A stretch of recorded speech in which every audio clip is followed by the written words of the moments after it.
Carib Carter, I just got on a jog on a rainy evening up here at the park, at Riverbend Park.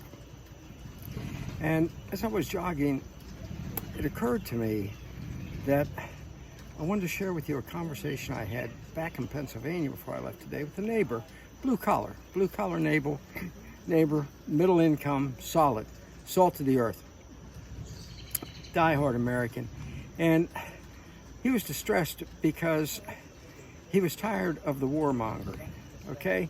He was tired of the warmongering. You know, we have specifically the idea that Nancy Pelosi went to Taiwan to stir up the coals there. You know, now China's pretty upset. I guess so. China and Taiwan have been going at each other for the past 70 years without any shots fired, okay? They seem to have established some sort of a détente of sorts, which she went over and wrecked, which my neighbor couldn't quite understand. I told him it's known as trying to conjure up a proxy war. A proxy war. The whole idea of, hey, let's you and him fight.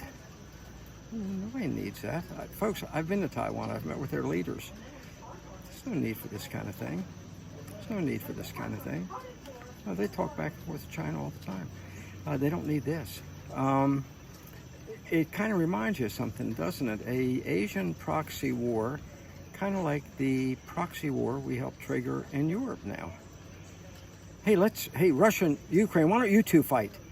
You know, the fact is, folks, I worked with Senate Foreign Relations Committee for years. The whole business in the Ukraine could have been negotiated at the outset had not a certain president said, we're going to have regime change. We're going to remove from power Putin. You think that encouraged any kind of rapprochement? I don't think so. I don't think so. Another proxy war. What does this have to do with your making your move to Central and South America? They live at peace down there. That's what I told my neighbor.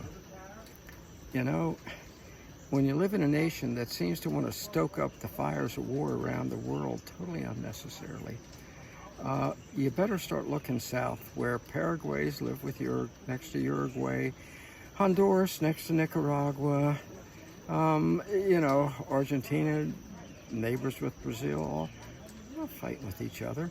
They're not going over and stirring up proxy wars in Europe or Asia. You know, the nicest thing that happened to you is to be allowed to live at peace in order to live your own life in and on your own terms. Isn't that all you really would like to have? You don't need the people in power wanting to send your sons and daughters into wars, or anybody else's in the world, quite frankly. So just think about it. You want to live at peace? You know, let there be peace on earth.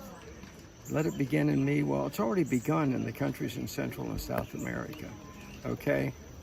They're happy within their own boundaries. They're happy with their own lives. Not out to launch wars against each other or encourage anybody else to go to war with each other. It's a better way of life. It simply is, okay? So, you know, maybe it's time for you to look around you, look to where you have the good life at a great price in the sun, sand, and peaceful surf south of the border. Let's do this thing.